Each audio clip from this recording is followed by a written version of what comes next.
Coronavirus, le combat des indépendants au quotidien. Coronavirus, le combat des indépendants au quotidien. Julien de Decker est à la maison. Depuis 2 semaines, la routine quotidienne a changé. L'ouverture du garage moto, pour accueillir le premier client, depuis 2 semaines, c'est fini. Prendre les clés, retirer les alarmes. Ouvrir le PC et commencer le travail d'atelier. C'est, à l'arrêt, je suis confiné avec ma femme et ma fille, je suis assis à attendre que cela redémarre, et je n'ai que mes mains pour avancer. J'ai mis de côté argent et expérience pendant plusieurs années pour pouvoir ouvrir mon atelier de réparation. Je l'ai acheté en 2016 et ensuite j'ai décollé. Ça marche plutôt bien, j'ai une clientèle régionale. Je répare leurs motos, je vends leurs accessoires, j'organise leurs balades.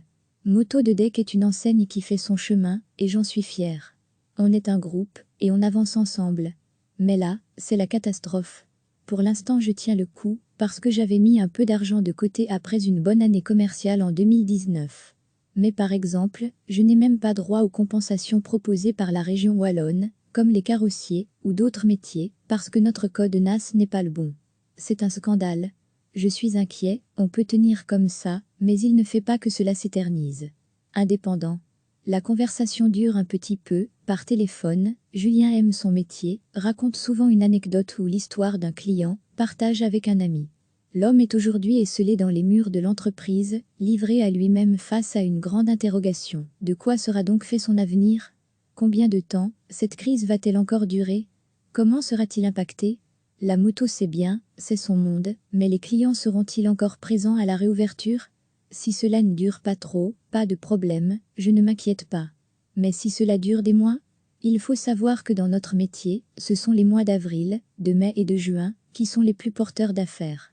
Ce sont les mois où les gens sortent leurs machines, les font réviser, les équipent avec de nouveaux accessoires, lancent les révisions ou changent de modèle. Le salon d'hiver en a convaincu, mais souvent ce sont en début de saison que nous réalisons les vents coups de cœur. Les importateurs nous fixent des objectifs de vente, il faut faire sa place dans le marché, il y a de la concurrence, pour chaque segment de prix, il y a plusieurs choix possibles, et ce qui fait la différence, eh bien c'est le service proposé par le motociste.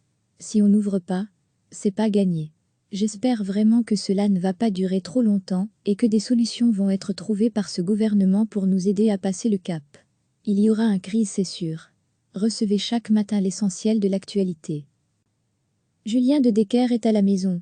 Depuis 2 semaines, la routine quotidienne a changé. L'ouverture du garage moto, pour accueillir le premier client, depuis 2 semaines, c'est fini. Prendre les clés, retirer les alarmes. Ouvrir le PC et commencer le travail d'atelier. C'est, à l'arrêt, je suis confiné avec ma femme et ma fille, je suis assis à attendre que cela redémarre, et je n'ai que mes mains pour avancer. J'ai mis de côté argent et expérience pendant plusieurs années pour pouvoir ouvrir mon atelier de réparation. Je l'ai acheté en 2016 et ensuite j'ai décollé. Ça marche plutôt bien, j'ai une clientèle régionale. Je répare leurs motos, je vends leurs accessoires, j'organise leurs balades. Moto de Deck est une enseigne qui fait son chemin et j'en suis fière. On est un groupe et on avance ensemble. Mais là, c'est la catastrophe. Pour l'instant, je tiens le coup parce que j'avais mis un peu d'argent de côté après une bonne année commerciale en 2019. Mais par exemple, je n'ai même pas droit aux compensations proposées par la région wallonne, comme les carrossiers ou d'autres métiers, parce que notre code NAS n'est pas le bon. C'est un scandale. Je suis inquiet, on peut tenir comme ça, mais il ne fait pas que cela s'éternise. Indépendant. La conversation dure un petit peu, par téléphone, Julien aime son métier, raconte souvent une anecdote ou l'histoire d'un client, partage avec un ami. L'homme est aujourd'hui esselé dans les murs de l'entreprise, livré à lui-même face à une grande interrogation. De quoi sera donc fait son avenir? Combien de temps cette crise va-t-elle encore durer?